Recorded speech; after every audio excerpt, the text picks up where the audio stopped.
Nah teman-teman, balik lagi nih bersama saya ya. Karena sudah lama nih gak ketemu di platform satu ini yang sangat kita rindukan semuanya. Oke, dan sekarang di sebelah saya sudah ada nih dokter yang paling dicintai anak-anak asik di Nice Dental Clinic. Siapa lagi kalau bukan Dokter Rahmat. Tepuk tangan buat Dokter Rahmat. Ya mungkin Dokter Rahmat boleh memperkenalkan diri dulu. Oke, selamat pagi. Di sini saya Dr. Rahmat. Di sini hari ini saya akan sedikit berbagi mengenai kisah-kisah di Apa itu? Apa itu? Nah, jadi kita sekarang mau membahas tentang korban-korban tukang gigi. korban tukang gigi. Kan banyak kan berseliweran kan ya di sosial media, apalagi di TikTok. Malah mereka itu kayak tukang gigi, tukang salon itu malah promosinya itu gentor-gentor ya dok ya. Jadi kayak nggak punya takut kayak mesluan aja. Padahal itu bukan kompetensi mereka seperti itu. Jadi kita sekarang mau membahas tentang tugi dok ya. Korban tukang gigi. Ngomong-ngomong tentang korban tukang gigi, Dokter Rahmat ini pernah nggak menemui kasus seperti itu dok? Oke, selama saya berpraktek di sini di daerah Pasuruan ini ya, sangat menjamur sekali yang namanya tukang gigi, salon gigi, dan ada juga beberapa oknum ya, yang saya di sini saya katakan tanda kutip oknum. Dia yang membranding dirinya sebagai seorang dokter gigi, padahal dia bukan seorang dokter gigi, seperti itu. Terus kasus apa ini yang paling sering Dokter Rahmat temukan ketika praktek? Kasus ya. Iya, kasusnya kan banyak nih dok. Misalnya Paling sering ya umumnya itu mereka pakai gigi tiruan, tapi di balik gigi tiruannya itu dia masih ada sisa akarnya, dan juga umumnya dia pasti menyebabkan bau mulut ya. Ketika pasiennya ngomong dengan saya mendengarkan anamnesisnya itu, na'udzubillah, bisa membuat hidung copot bulu hidungnya mungkin. oh iya, mungkin karena itu ya, karena tidak dilakukan sesuai kaidah-kaidah medis yang ada seperti itu. Berarti itu makanya banyak orang-orang yang takut pasang gigi palsu ya, mungkin karena itu dokter ya, takutnya bau dan lain-lain. Nah itu sering kali pasien datang, dok saya mau pasang gigi tiruan nanti bau enggak? Nah, Pertama kali ditanyakan itu, bau enggak itu? Ya mungkin karena di masyarakat yang beredar gigi tiruan yang dipakai tidak dipasang dengan sesuai kaidah medis yang benar, akhirnya menyebabkan itu bau mulut ya. Bengkak, sakit, infeksi banyak sekali di situ. berarti nanti kalau misalnya memang masangnya memang di dokter gigi beneran, sesuai kaidah-kaidah yang ada, berarti tidak menimbulkan bau ya harusnya ya. Entah. Seperti itu.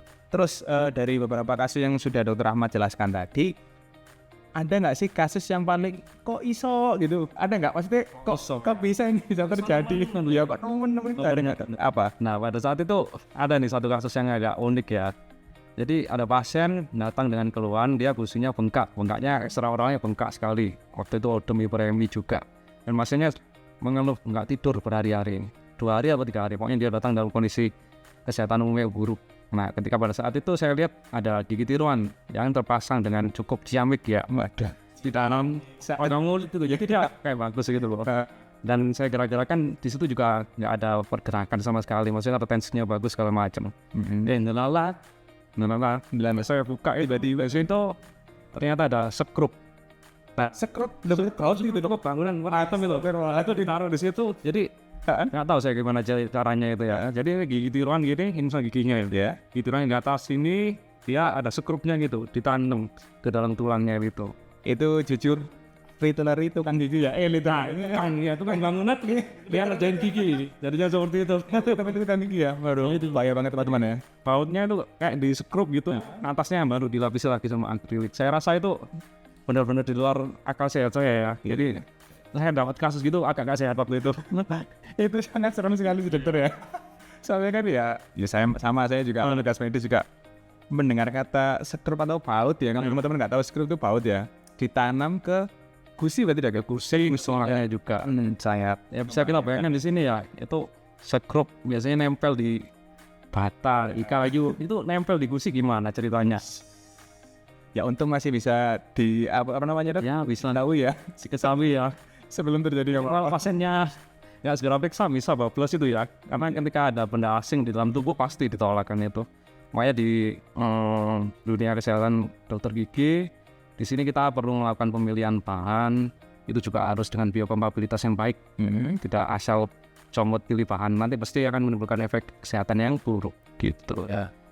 Terus saya mulai lagi tantangan terbesar dok, karena ini ada beberapa kasus ya, apalagi yang jenengan jelaskan barusan yang kasus yang paling kok iso ya itu ya. Nah itu tantangan terbesarnya apa? Tantangan terbesar yang pasti nyopotnya. Iya ya karena di paut ya. Pautnya apa itu? Ya apa itu? Ya, nah itu yang pasti melepasnya ya sulit. Nah, ketika dalam kondisi ada keradangan, infeksi, terutama pada pasien-pasien yang seperti saya ceritakan tadi, Iya. bengkaknya besar, kondisi umum yang buruk, itu kita melakukan tindakan anestesi pasti nggak berjalan 100%. Jadi otomatis ketika kita ngelepas, itu pasien pasti merasakan sakit. Di satu sisi, ya kita harus melepas tiruan itu, tapi kita kan sebagai manusia juga merasakan kasihan. Itu sih tantangan saya terbesar ya, itu meredam rasa kasihan saya. Jadi ya mau nggak mau kadang ya kalau nggak dilepas kan takutnya infeksi. Infeksinya malah lebih besar dan bisa juga mengancam nyawa. Oh mengancam nyawa dok kalau infeksi? Ya, Bisa dijelaskan dok, bisa sampai mengancam nyawa itu gimana? jadi ketika terjadi bengkak, infeksi itu biasanya kan dia akan berubah atau mengalami keburukan eksaserbasi menjadi nanah. Ketika nanah itu nggak bisa keluar, dia pasti akan cari jalan keluar. Ada yang namanya kayak gravitasi yang memicu nanahnya itu akan turun ke bawah. Asal lihat kita kan seperti ini. Nah, ketika ada nanah di sini bengkak, biasanya ada spasium-spasium di dalam rongga mulut yang akan tertembus. Nah, yang paling buruk itu kalau sampai terjadi penurunan nanahnya itu turun sampai ke mendekati leher, lalu geser dari sebelah sisi satunya ke jalan nafas, ya sudah bisa kita doakan saja itu. Oh gitu ya. Jadi untung buat bapak-bapak tadi yang terpasang skrup di Tukang. titiknya ya. Jadi belum terlambat lah kasarnya ya. Kasarnya dibilang terlambat ya terlambat dok ya karena sudah terpasang skrupnya, cuma belum terlambat untuk terjadi infeksinya mungkin ya atau keperburukan keadaan giginya. Dari Islam ketekad Lah, baik selamat kalau kata orang-orang dulu seperti itu.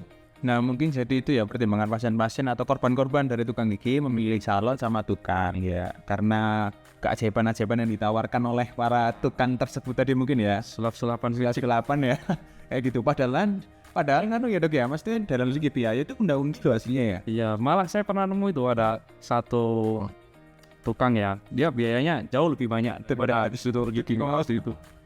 Iya, jadi mungkin ya tugas kita juga ya sebagai tenaga kesehatan untuk mengedukasi. Tanya kenapa ini ada podcast seperti ini ya teman-teman ya. Itu untuk mencegah teman-teman dan supaya lebih bijak lagi memilih perawatan. Jadi disarankannya sih ke dokter gigi aja. Jadi jangan sampai terjerumus ke tukang atau ke salon-salon kayak gitu. Nah terus ini saya mau tanya ke dokter Mati. Iya. Ini ada pertanyaan dari netizen ini ya. Ngapain? Mengapa sih harus perawatan ke dokter gigi? Kenapa itu dok? Nah, kita ini kan sebagai makhluk hidup ya. Bener. Kalau benda mati mungkin boleh ke tukang ya. Nah, jadi kenapa kita harus ke dokter gigi? Karena sebelum kita melakukan perawatan, kita juga harus menganalisa kondisi kesehatan kita. Kesehatan pasien maksud saya di sini. Itu pada tukang mereka mungkin ya pikirannya mungkin ya kalau kata orang dulu ya, itu kan dulu lagi nih. Ini orang dulu terus ini. Kita itu atasnya rumong iso bukan ya gitu tadi ya iso. Salah, kita harus iso rumongso. Oh bisa Bukan rumongso iso. Oh iya aja ngomong saya ya. Ya. Jadi semua itu ada bagiannya sendiri-sendiri Ya, dan sebenarnya pemerintah juga sudah mengatur kok kewenangan dari tukang gigi. Dari Permenkes itu mereka diatur hanya untuk memasang gigi tiruan yang bisa dilepas dan terbuat dari agregat cure. Jadi kalau ada oknum tukang ya yang bisa memasang gigi tiruan tapi nggak bisa melepas, nah itu sebetulnya melanggar di situ ya. Tapi kebanyakan orang awam kan ya nggak tahu, pokoknya dia datang dilihat pulang sudah ada giginya seperti itu, bayar ya. biasanya kembali ke dokter gigi tapi Dilepas ketika sudah sakit masalah ya. Terus kenapa nih kesehatan gigi menjadi investasi yang cukup menjanjikan ya? investasi ya. Kalau dikatakan investasi Karena mahal ya mungkin ya. Bisa disimulkan gitu. nah, nanti buahnya kan sakit gigi terus. Iya. Jadi dikatakan investasi mungkin menurut saya ketika terjadi kerusakan gigi yang kecil itu sebenarnya kalau kita cepat-cepat benerin itu nggak habis biaya banyak, nggak merasakan sakit, nggak harus bolak-balik. Jadi ketika terjadi kerusakan gigi yang sudah parah, dibiarkan makin lama makin parah, di situ otomatis biaya yang akan dihabiskan jauh lebih banyak sampai bisa membuat kantong kering Ya, kanker ya sih. Bahaya sekali ya. Iya bahaya sekali itu. Nah itu berarti makanya teman-teman itu kadang itu gak mau ke dokter gigi katanya mahal karena masalahnya sudah terlalu kompleks mungkin dokter ya. Artinya mereka merasa ke dokter gigi mahal ini gini. Padahal masalah yang terjadi di rongga mulut mereka sudah parah. Gitu. Makanya kalau ada kerusakan kecil saran saya yang di benakno gak mahal-mahal. Mahal ya kalau memang masalahnya sedikit loh. Saran untuk teman-teman nih dok, mestinya biar cara mencegah gimana sih biar kita mengeluarkan biaya itu tidak mahal-mahal saat ke dokter gigi. Caranya, tips and triknya gimana itu? Tips and triknya sebenarnya nggak sulit sih, kontrol aja 6 bulan sekali ke dokter gigi, nanti kita bisa tahu tuh kerusakannya apa aja. Kalau kita nggak pernah kontrol, siapa yang mau melihat mulut kita kalau bukan dokter gigi? Benar juga, tahu-tahu udah parah ya gitu. Jadi itu yang bikin mahal teman-teman. Jadi teman-teman itu ke dokter gigi ketika sudah parah aja. Kalau sudah sakit, nah harapannya pulang langsung enak Pak. Kita bukan tukang sulap, mohon maaf. Jadi ya ada lagu dok yang baru dok, bukan sulap atau enggak dok? enggak. Teman-teman yang tahu ya boleh komen deh. Ada dokter, nanti harus cek lagunya ya. Oke, kasih tahu, nggak siap ya Ji. Nah, jadi seperti itu ya teman-teman. Jadi kalau ke dokter gigi jangan nunggu sakit. Nah, kalau nunggu sakit, kalau nggak gitu kerusakannya sudah parah, pasti biayanya sedikit mahal. Seperti hal pasti nggak sedikit hal ya. Pasti mahal kan? Mahal. Ya, dokter gigi sendiri yang bilang ya pasti mahal. Jadi sarannya dokter sih harus kontrol rutin 6 bulan sekali, nanti biar kita cek kalau ada kerusakan nanti pasti kita sampaikan. Nanti kita jelaskan juga rencana perawatannya bagaimana yang ideal. Bu, habis ini. Nah, itu nanti gitu. Kalau dibiarkan ya seperti ini masalah. Akhirnya ketika nanti sudah dapat hasil investasi itu. ya. Investasinya cukup mahal tadi ya. Itu jadi teman-teman kontrol rutin aja. Kemudian jangan lupa gosok gigi teman-teman ya di rumah. Berapa kali dokter gosok gigi? 2 kali sehari. Setelah makan dan malam sebelum tidur, bukan pas mandi. Nah itu bukan pas mandi gitu. Nah kemudian kayaknya udah lama banget nih kita bicara ya. Ada suara azan juga. Ada suara azan. Ya, mungkin pesan-pesan terakhir aja nih buat teman-teman YouTube, teman-teman semuanya sosial media, TikTok, Instagram dan lain-lain.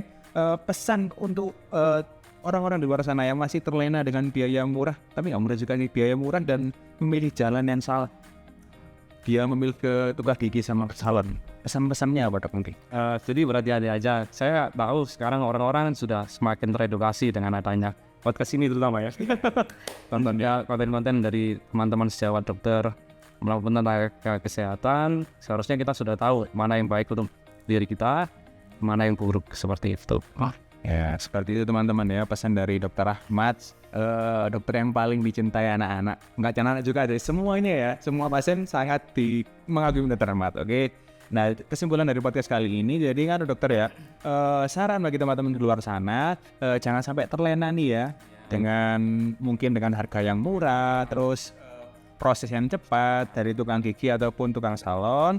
Kemudian saran dari Dokter Ahmad lagi tadi, periksalah rutin ke dokter gigi 6 bulan sekali untuk mencegah adanya kerusakan yang parah di rongga mulut. Jadi nanti kalau teman-teman ceknya rutin, itu bisa meminimalisir biaya juga seperti itu. Nah teman-teman, tak rasa podcast ini sudah cukup ya untuk mengedukasi teman-teman di luar sana. Jadi baiknya kita tutup karena sekarang waktu sudah jam berapa dokter?